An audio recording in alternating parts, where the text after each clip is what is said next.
அனைவருக்கும் வணக்கம். தமிழ் பயணியில் பயணிக்க வாருங்கள். நான் உங்கள் சக்தியில் பேசுகிறேன். இன்றைக்கி நம்ம பார்க்குற கோவில் தான் வேங்கீஸ்வரர் திருக்கோவில்.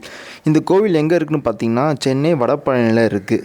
சென்னை வடபழனினாலே நமக்கு என்ன ஞாபகம் வரும்? நமக்கு வந்து முருகர் கோவில் தான் ஞாபகம் வரும். அறுபடை வீடு போல் அத்தனை பிரசித்த பெற்ற கோவில் அந்த முருகர் கோவில். ஆனால் அந்த கோவிலுக்கு பக்கத்தில் தான் இந்த கோவில் இருக்குது. வடபழனி கோவில், வடபழனி சிவன் கோவில் சொல்லுவாங்க. 100 அடி சாலையில் இருக்குது. இந்த கோவில் பார்த்திங்கன்னா கம்பீரமாக அமைஞ்சிருக்கும். இந்த கோவில் சாந்தநாயகி சமேத வேங்கீஸ்வரர் ஆலயம் அப்படின்னு சொல்லுவாங்க. நாங்கள் இன்றைக்கி இப்போ இங்கே பார்க்குறீங்களா இவ்வளோ கூட்டமாக இருக்குது. இந்த கோயில் வந்து பார்த்திங்கன்னா நாங்கள் வந்திருக்க நேரம் பார்த்து பிரதோஷ டைமில் வந்திருக்கோம். அதனால் ரொம்ப கூட்டமாக இருக்குது இந்த கோவில். பாருங்கள் எவ்வளோ அழகான ஒரு கோயில் இது. நாங்கள் கரெக்டான சமயத்தில் வந்திருக்கோம்னு நினைக்கிறேன். ஏன்னா நிறைய விசேஷம் இந்த கோயிலில் நடைபெறும். அதுவும் முக்கியமாக பார்த்திங்கன்னா இந்த பிரதோஷ காலத்தில் வந்து பார்த்திங்கன்னா மக்கள் கூட்டமாக வரதை நீங்கள் பார்க்கலாம். இதுக்கப்புறம் வீட்டில் நீங்கள் நிறைய பார்ப்பீங்க. நிறைய கூட்டமாக மக்கள் வந்து இருப்பாங்க. இந்த கோயில் ரொம்ப விசேஷப்பட்ட ஒரு கோயிலும் இது. 2015 ஆண்டில் வந்து இந்த கோயிலுக்கு வந்து கும்பாபிஷேகம் வந்து நடைபெற்றது. இது வந்து மகா சிவராத்திரி அப்புறம் வந்து இந்த மாதிரி பிரதோஷ காலங்களில் வந்து நம்ம வந்து நிறைய பக்தர்கள் வந்து நம்ம பார்க்க முடியும். பிரதோஷ தினத்தில் வந்து நந்தி அபிஷேகம், அன்னாபிஷேகம், நாளில் வந்து காய்கறிலாம் சேர்ந்து நம்ம வந்து சிவனை வந்து அலங்கரிக்கப்பட்ட ஈசனை வந்து நம்ம வந்து பார்க்குறதுக்கு 1000 கண் கோடியும் இருந்தாலும் நமக்கு பத்தாது. அந்த மாதிரி வந்து ரொம்ப அம்சமாக அலங்கரிச்சிருப்பாங்க. இந்த கோயில் வந்து பாருங்கள் ரொம்ப பழமையான ஒரு கோயில். கிட்டத்தட்ட ஒரு 1000 ஆண்டுகள் பழமையானதாக இருக்கலாம் இந்த கோவில்னு சொல்லி கணிக்கப்படுது. இந்த கோயிலுடைய புராணங்கள் என்ன நம்ம வந்து பார்க்கலாம். சரிங்களா, வாங்க பார்ப்போம். வண்டுகள் தீண்டும் முன்னரே மலர்களை பறித்து இறைவனை பூஜிக்க விரும்பினார் ஒரு முனிவர். அதனால் பொழுது விடியும் முன்னரே மரங்களில் ஏறி பூக்களை தீண்டுவதற்கு வண்டுகள் வந்து முந்தும் போது இவர் அந்த பூக்களை வந்து பறிக்க முந்தி கொண்டார். இவர் யாருன்னு பார்த்தீங்கன்னா இவரது பக்தியை போற்றும் வகையில் எளிதாக மரம் ஏற அவருடைய கால்களை புலிக்காலாக மாற்றி தந்தார் சிவபெருமான். அப்படிப்பட்ட ஒரு மாமுனிவர் யார் பார்த்தீங்கன்னா வியாக்கரபாதர் பார்த்திங்கன்னா வந்து புலிபாதம் கொண்டவர் தான் வியாக்கரபாதர். அவர் வந்து வேங்கை புலி கால் முனிவர்னு சொல்லி பார்க்கலாம். நம்ம பாருங்கள் ஈசன் வராரு பாருங்கள். இதை நீங்கள் பார்க்குறதுக்கே அந்த 1000 கண் தேவை. எவ்வளோ அழகாக அம்சமாக ஈசன் வராரு பாருங்கள். பிரதோஷ காலத்தில் வந்து சிவபெருமான் தரிசிக்கிறது வந்து ரொம்ப ஒரு முக்கியமான ஒரு செயலும் கூட. பாருங்கள், நீ ஈசனை வந்து தரிசனம் செய்யுங்க. சரி, இப்போ வாங்க இந்த கதைக்குள்ளே நம்ம போகலாம். இந்த வியாக்கரபாதர் முனிவர் இருக்கார் இல்லையா, இந்த கோயிலுக்கு வந்து வேங்கை புலிக்கால் முனிவர்னு வியாக்கரபாதருக்கு இன்னொரு பேர் இருக்கனால இந்த கோயில் மூலவர் பார்த்திங்கன்னா வேங்கீஸ்வரர். அதாவது வேங்கை புலிக்கால் முனிவர்னால இவர் வேங்கீஸ்வரர் வந்து சிவபெருமான் வந்து அழைக்கப்பட்டதாகவும் வந்து கூறப்படுது. சிவபெருமான் வந்து பார்த்திங்கன்னா திருநடனங்களை வந்து காண விரும்பி அத்திரி முனிவர் அனுசூயா தம்பதியருக்கு வந்து மகனாக அவதரித்தார். யார்? ஆதிசேஷன். இருவரும் வந்து வியாக்கிரபாதரும் சேர்ந்து சிவபெரும்பூரில் வந்து வழிபட்ட ஸ்தலம் தான் இந்த வேண்டிய வரம் தரும் வேங்கீஸ்வரம் அப்படின்னு வந்து இந்த சிவன் கோயில் வந்து போற்றப்படுது. இதோட வந்து ராஜகோபுரம் வந்து பார்த்திங்கன்னா 7 நிலை கொண்ட ராஜகோபுரம். பார்த்துட்ருக்கீங்களா இந்த ராஜகோபுரம்? இதெல்லாம் வந்து பார்த்திங்கன்னா 7 நிலை கொண்ட ராஜகோபுரமாக இருக்குது. அந்த ராஜகோபுரம் தான் இந்த கோயிலுடைய உயர்வையும் பெருமையும் வந்து பறைசாற்று விதமாக வந்து இருக்குது. கிழக்கு நோக்கி பார்த்திங்கன்னா இது வழியே நுழைந்தால் தங்கம் முலாம் பூசிய ஒரு பெரிய கொடிமரத்தை வந்து நம்ம பார்க்க முடியும். பளிர்னு கண்ணை வந்து பறிக்கக்கூடிய அவ்வளோ பெரிய அழகான ஒரு கொடிமரமும் இந்த கோவிலில் வந்து இருக்குது.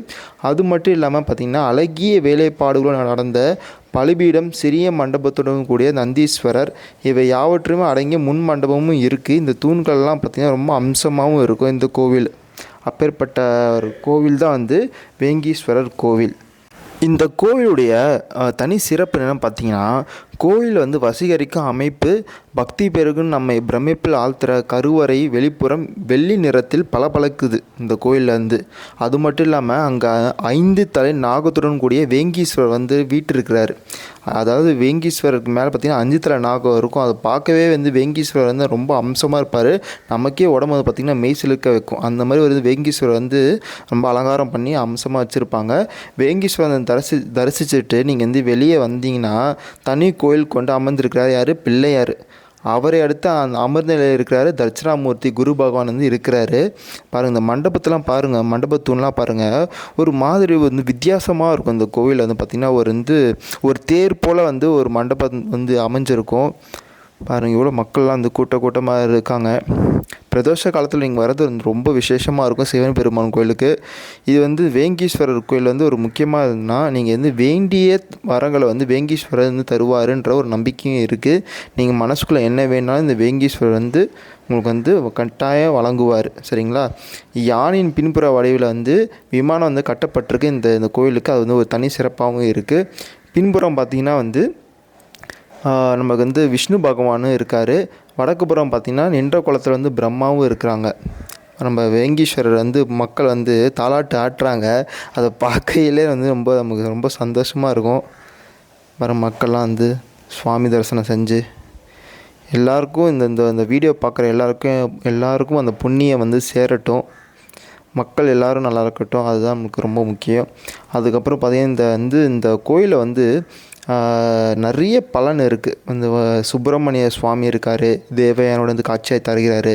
அதுக்கப்புறம் பார்த்திங்கன்னா விஸ்வநாத, விசாலாட்சி, மகாலட்சுமி வந்து இருக்கிறாங்க. 24 தூண்கள் வந்து கொண்ட விசாலமான மண்டபத்தின் வந்து இருக்குது. அழகிய முன் மண்டபமும் இருக்குது, தனி கோயிலும் இருக்குது. பார்த்திங்கன்னா இருபுறமும் சிலை வடிவங்களான அழகான கலை தோட்டத்துடன் இந்த கோயில் வந்து பார்க்கலாம் நீங்கள்.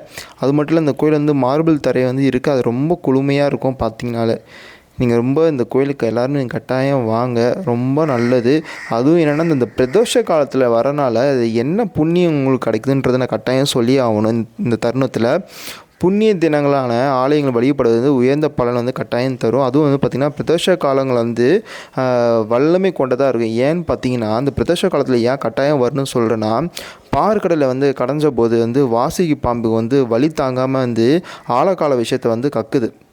அந்த நேரத்தில் வந்து விஷயத்தை வந்து இறைவன் வந்து அந்த உட்கொண்டதுனால உமையவள், அதாவது பார்வதி தேவி என்ன பண்ணுறாங்க, அவங்க பதற்றத்தில் வந்து சிவனுடைய வந்து தொண்டை கண்டத்தில் சொல்லுவாங்க, கண்டம்னுவாங்க தொண்டையை வந்து விஷயத்தை வந்து நிறுத்துகிறாங்க தொண்டையில். அதனால் பெருமாள் வந்து சிவபெருமான் வந்து நீலகண்டன் என வந்து பெயர் பெற்றிருக்கிறாரு. தேவர்கள் வந்து தங்கள் ஆசையை நிறைவேறதுக்காக என்ன பண்ணுறாங்க, சிவன் கட்டளைப்படி மீண்டும் வந்து இந்த பார்க்கடலில் வந்து கடையிறாங்க.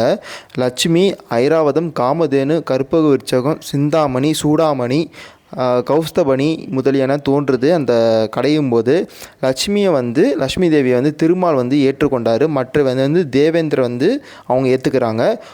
உறக்கம் இல்லாமல் அந்த கடலை வந்து பார்க்கடலை வந்து கடைஞ்சதுனால அமிர்தம் வந்து கிடைக்கிது தேவர்களுக்கு. அப்போ அந்த தேவர்கள் என்ன பண்ணுறாங்க, அந்த அமிர்தத்தை வந்து உட்கொண்டு மகிழ்ந்து ஆடி பாடி சிவபெருமானை வந்து மறக்கிற அளவுக்கு அந்த இருக்குது.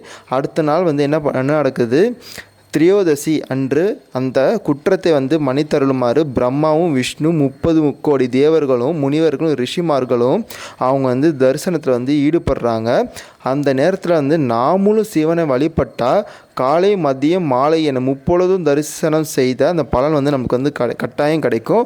அது மட்டும் இல்லாமல் வறுமை நீக்கப்படும், பிணி பாவம் எல்லாமே வந்து அந்த தருணத்தில் வந்து நீங்குன்றது நம்பிக்கையாகவும் இருக்குது.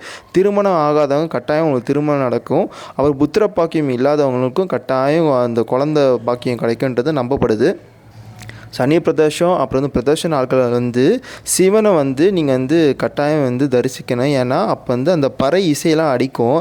அது வந்து இப்போ இந்த வீடியோவில் வந்து பயங்கரமான நாங்கள் போகும்போது நிகழ்ச்சியாக நடந்தது. இந்த ஆடல் இந்த இசை இந்த பறை இந்த சவுண்டுக்குன்னு நீங்கள் பார்த்தாலே சிவன் வந்து தாண்டவம் ஆடுற அந்த காணும் உணர்வு வந்து நமக்கும் அந்த உண்டாகும். அப்படிப்பட்ட இந்த இசைக்கலை நடந்தது, ரொம்ப அற்புதமாக இருந்தது.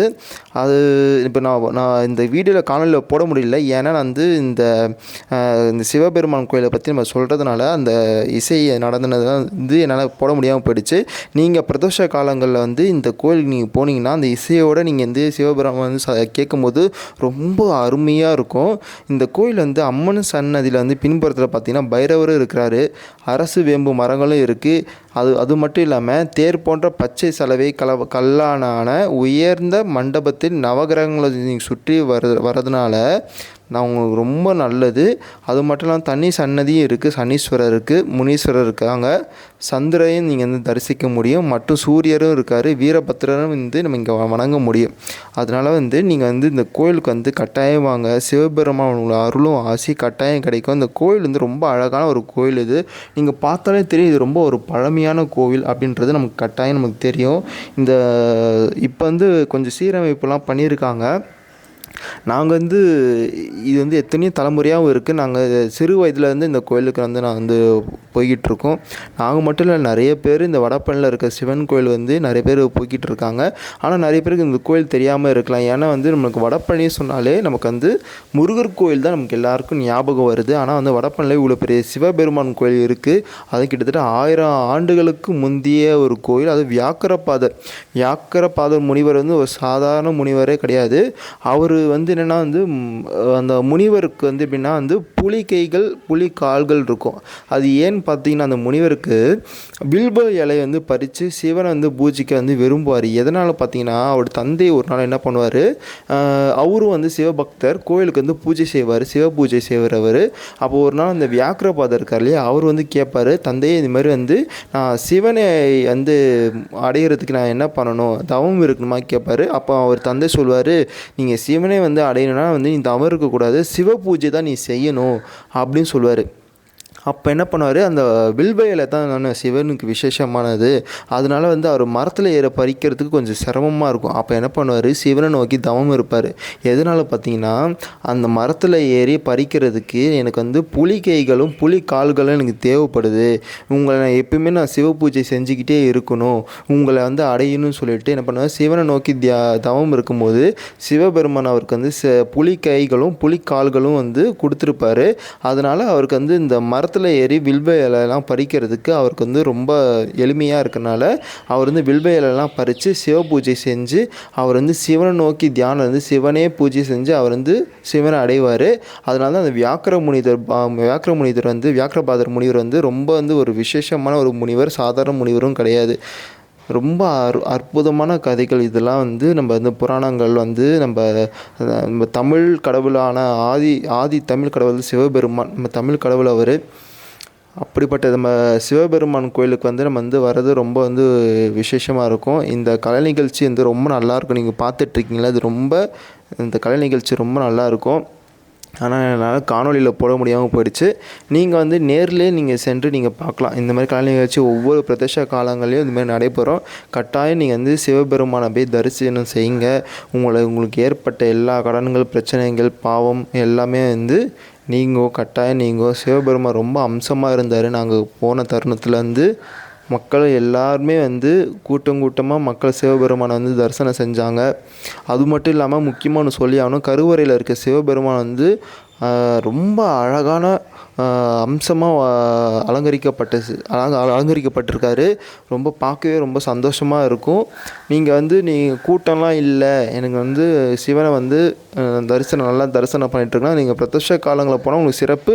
மற்ற நாட்களில் போனால் நீங்கள் இவ்வளோ கூட்டத்தை நீங்கள் பார்க்க வேணாம், நீங்கள் வந்து அமைதியாக போய் நின்று சாமி தரிசனம் செஞ்சுட்டு நீங்கள் வரலாம். நீங்கள் போகிறதா இருந்தால் காலை நேரம் பார்த்து போங்க, இல்லைன்னா மாலை நேரம் பார்த்து போங்க. ரொம்ப அற்புதமாக இருக்காங்க பாருங்கள், சிவபெருமானம் பாருங்கள், ரொம்ப அழகாக இருக்கார் பாருங்கள். நடன குளத்தில் இருக்கார் சிவபெருமான். ரொம்ப நல்லா இருந்தது இந்த கலை நிகழ்ச்சி, ரொம்ப நல்லா இருந்தது. கட்டாயம் எல்லோரும் வாங்க இந்த கோயிலுக்கு. 1000 ஆண்டுகள் பழமையான ஒரு சிவபெருமான் கோயில் இது. எல்லோரும் வந்து வடபழனி முருகர் கோயிலுக்கு வந்தாலும் நீங்கள் சிவபெருமானை வந்து தரிசனம் செஞ்சுட்டு போங்க. எல்லா தெய்வங்களையும் நீங்கள் பார்க்க முடியும். முருகப்பெருமானை பார்க்கலாம், விநாயகரை பார்க்கலாம், எல்லாம் நீங்கள் பார்க்கலாம். இது கொஞ்சம் பெரிய பரப்பளவுன்னு சொல்ல முடியாது இந்த கோவில், ஆனால் சின்ன பரப்பளவும் சொல்ல முடியாது. ரொம்ப நீட்டாக அழகாக பராமரிச்சிருக்காங்க இந்த கோயில். இப்போ கும்பாபிஷேகம் நடத்தப்பட்டது இந்த கோயிலுக்கு. பாருங்கள் மக்கள் பாருங்கள் எவ்வளோ கூட்டமாக இருக்காங்க பாருங்கள். ரொம்ப நல்லா இயற்கை காட்சிகளோடு இருக்கும் இந்த கோவில். பார்க்கவே மனதுக்கு ஒரு ரம்மியமாகவும் இருக்கும். ரொம்ப நல்லா இருந்தது இந்த கோயில். வந்தாலே வந்து புண்ணியங்கள் கட்டாயம் கிடைக்கும். நீங்கள் பக்கத்தில் இருக்கவங்க, சென்னையில் இருக்கிறவங்க எல்லாருமே வந்து இந்த கோயிலுக்கு வாங்க. வெளியூரில் இருந்தாலும் இந்த கோயில் வந்து போய் பாருங்கள். ரொம்ப நல்லாயிருக்கும் இந்த கோவில். ரொம்ப நல்லா அருமையான இந்த கலை நிகழ்ச்சியை வந்து பார்த்தது ரொம்ப சந்தோஷமாக இருந்தது. இந்த கோபுரங்கள்லாம் பாருங்களேன், இவ்வளோ அம்சமாக கட்டியிருக்காங்க. இந்த கோபுரங்கள்லாம் பார்க்கவே மனதுக்கு ரொம்ப சந்தோஷமாகவும் இருக்கும் இந்த கோவில். இந்த கோயிலோட முக்கியமான வரலாறு என்னென்னு பார்த்தீங்கன்னா, ஆரம்ப காலகட்டத்தில் இந்த கோயில் யாரால் கட்டப்பட்டது பார்த்தீங்கன்னா, பல்லவ மன்னர்களால் தான் கட்டப்பட்டது. பல்லவ மன்னர்கள் வந்து கோயில் கட்டிடக்கலையில் வந்து கைத்தேர்ந்தவர்களாக இருப்பாங்க. அதாவது பார்த்திங்கன்னா, சோழர்களுக்கு முன்பே வந்து அவங்க வந்து கைத்தேர்ந்தவர்கள் பல்லவர்கள். ஆனால் இந்த சிவபெருமான் கோயில் அதுக்கப்புறம் சீரமைப்பு பண்ணது யாருன்னு பார்த்தீங்கன்னா, சோழ மன்னர்கள் தான் இந்த கோயில் வந்து சீரமைப்பு பண்ணியிருக்காங்க. அதாவது சிவபெருமான் கோயில்னாலே வந்து சோழர்கள் தான் முக்கியமாக வந்து பங்களிப்பு வந்து நிறைய கொடுத்துருக்காங்க.